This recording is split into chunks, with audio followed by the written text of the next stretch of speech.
জুবিন দা অবিহনে আজি প্ৰথমটো ৰাতিপুৱা আজি 20 ছেপ্টেম্বৰ বিশ্বাস কিন্তু এতিয়ালৈকে হোৱা নাই যেন জুবিন দা আমাৰ মাজত নাই বুলি বিশ্বাস কিন্তু হোৱা নাই অকল মোৰেই এই কথাটো যেন মনত আহিছে তেনে নহয় সকলো মানুহৰে এই প্ৰশ্নটোৱে উদৰ হৈ আছে যেন জুবিন দা আমাৰ মাজত নোহোৱা হৈ যোৱা নাই জুবিন দা আমাৰ মাজত আছে জুবিন দা আহিব যি ছিংগাপুৰলৈ জুবিন দা গৈছিল ছিংগাপুৰৰ পৰা আহিব আৰু ক'বহি ঐ তহঁতি কি ঘেণ্টাডাল কৰি আছ কি এইবিলাক নিউজ বজাই আছ হে কোনে গৰু হে তহঁতি তই এনেকৈ ক'বহি মোৰ এনে অনুভৱ হৈ আছে কেতিয়াও মই ভবাই নাই যেন জুবিন দা আমাৰ মাজত নাই মানে এই বস্তুটো এই কথাটো মনৰ মাজলৈ অহাই নাই জুবিন দা নাই কেনেকৈ নোহোৱা হ'ব পাৰে জুবিন দা আছে তো এই প্ৰশ্নবিলাক মনৰ মাজত আহি আছে বহুত বেয়া লাগিছে আচলতে কেতিয়াও ভবা নাছিলোঁ যেন জুবিন দা হঠাৎ এনেকুৱা এটা হৈ যাব এনেকুৱা এটা খবৰ ওলাব কেতিয়াও একদম মই সপোনতো ভবা নাছিলোঁ এইটো ভবাই নাই আচলতে আপোনালোকে কথাটো চিন্তা কৰকচোন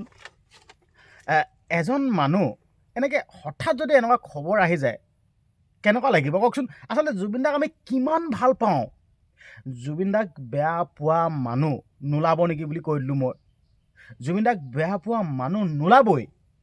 সকলো মানুহেই ভাল পায় কি সৰু ল'ৰা ছোৱালী কি বৃদ্ধ লোক আমাৰ নৱপ্ৰজন্মৰ কথাখিনিতো ক'বই নালাগে নৱপ্ৰজন্ম জুবিন দাৰ কাৰণে পাগল জুবিন দাৰ কাৰণে জান দি দিব দেহা দি দিব এইটোৱে ক'লোঁ আৰু যেতিয়া খবৰটো পালোঁ খবৰটো পোৱাৰ লগে লগে পূৰা ষ্টপ হৈ গ'ল একদম এনেকুৱা এটা পৰিৱেশৰ সৃষ্টি হৈ গ'ল তো আপোনালোকে এতিয়াও চাব পাৰে কেনেকুৱা এটা শান্ত পৰিৱেশ হৈ আছে চাওক একো হুলস্থুল নাই এনেকুৱা এটা শান্ত পৰিৱেশৰ সৃষ্টি হৈ গ'ল যেন পৃথিৱীখন একেবাৰে নোহোৱাই হৈ গ'ল যেন পৃথিৱীখন একেবাৰে শেষ এটা যুগ খতম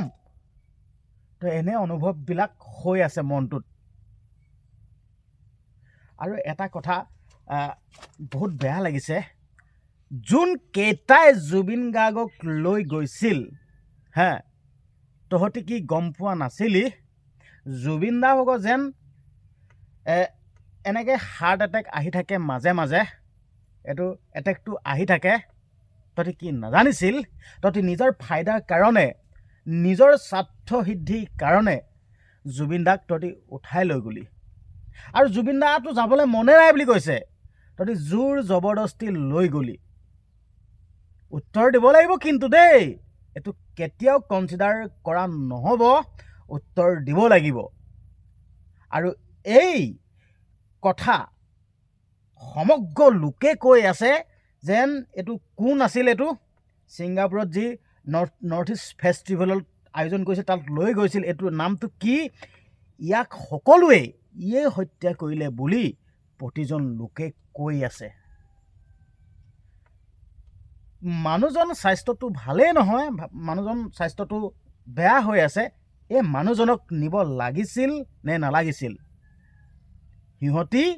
এই কথাটো চিন্তা কৰিব লাগিছিল এনে ক'ৰবাত জুবিন দাক যদি আমি ক'ৰবাত লগ পাওঁ বা দেখোঁ তেতিয়া জুবিন দাৰ ওচৰত গ'লে মানে যোনকেইটা সোঁৱে বাওঁৱে যোনকেইটা লাগি থাকে এইকেইটা একদম এনেকুৱা বেয়াকৈ কৰিবলৈ মন গৈছে ঠিক আছে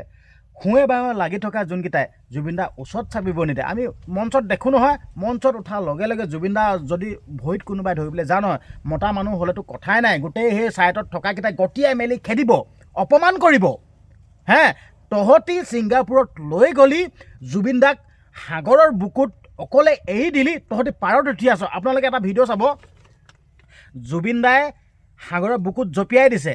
ঠিক আছে বাকীকেইটাই পাৰত ওপৰত উঠি ৰং চাই আছে এইটোতো একদম সন্দেহৰ আৱৰ্তত আছে এইটোতো তদন্ত হ'বই লাগিব এইটো তদন্ত হ'ব লাগিবই ঠিক আছে ধন টকা পইচা আছে বুলি আইনৰ মেৰ পাকৰ পৰা বাচি গ'লে কিন্তু নহ'ব প্ৰতিজন অসমীয়াক মই ক'ব বিচাৰিছোঁ, ইয়াৰ তদন্ত হ'ব লাগিব। জুবিন দা এনেদৰে আমাৰ মাজৰ পৰা গুচি যাব নোৱাৰে, নোৱাৰে, নোৱাৰে, এইটোৱে ক'লোঁ। আৰু আপোনালোকে আপোনালোকৰ মন্তব্যবিলাক কমেণ্ট বক্সত দিব। আচলতে ভাষাহীন হৈ গৈছোঁ। সৰুৰ পৰা জুবিন দা গান শুনি শুনি ডাঙৰ হৈছোঁ, ঠিক আছে। ঘৰত এটা ৰেডিঅ' আছিল, ৰেডিঅ'ত শুনি থাকোঁ জুবিন দা গান। ৰেডিঅ'ৰ পৰা শুনি শুনি আজি ডাঙৰ ডাঙৰ বক্সত শুনি আছোঁ জুবিন দা গান।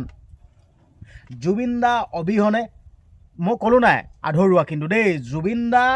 অবিহনে আধৰুৱা সঁচাকৈ দেই। একদম বহুত মানে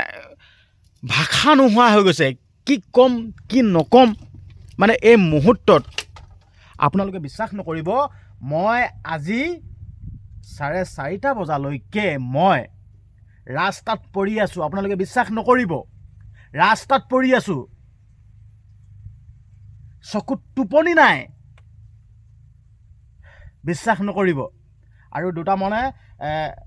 এই কিবা গোলাঘাটনে কয় এটা গোলাঘাটত এটাই কি বুলি কৈছে, জুবিন দা কোন এনেকুৱা নহয় কথা কৈছিল দেই।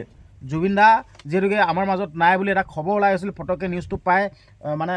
শ্ৰদ্ধাঞ্জলি জনাবৰ কাৰণে গোলাঘাটত এইটো এটা দোকান বন্ধ কৰিব গৈছিল, সেইটোৱে উভতি ধৰিছিল। সেইটোক মই ক'ব বিচাৰিছোঁ, তাক মানে এনেকুৱা শাস্তি দিব লাগে। আৰক্ষীৰ ওচৰত এতিয়া আৰক্ষীয়ে নিলে বাৰু, আৰক্ষীৰ ওচৰত নহয়, এইটো পাব্লিক প্লেচত দিব লাগিছিল তাক। আমাৰ মাজৰ পৰা এনে এজন মানুহ নোহোৱা হৈ গৈছে, যি সেই মানুহজনৰ কাৰণে, জুবিন দাৰ কাৰণে মানুহ মৰিবৰ কাৰণে সাজু হৈ থাকে। এনে এজন মানুহ আমাৰ মাজৰ পৰা নোহোৱা হৈ গ'ল। ই বেলেগ দেশৰ পৰা আহি, ঠিক আছে, ই ইয়াত ব্যৱসায় কৰিছে, জুবিন গাৰ্গক চিনি নাপায়। ৰাইজৰ মাজলৈ দি দিব লাগিছিল সেইটো হেতক, এইটোৱে ক'লোঁ মই। আৰু তদন্ত হ'ব লাগিব, এইটো কেতিয়াও নামানো, তদন্ত হ'ব লাগিব। জুবিন দা এনেদৰে আমাৰ মাজৰ পৰা গুচি যাব নোৱাৰে। আৰু মোৰ কথাত যদি আপোনালোকে যদি একমত, আপোনালোকে কমেণ্ট কৰক আৰু ভিডিঅ'টোত যিমান পাৰে সিমান শ্বেয়াৰ কৰি দিয়ক।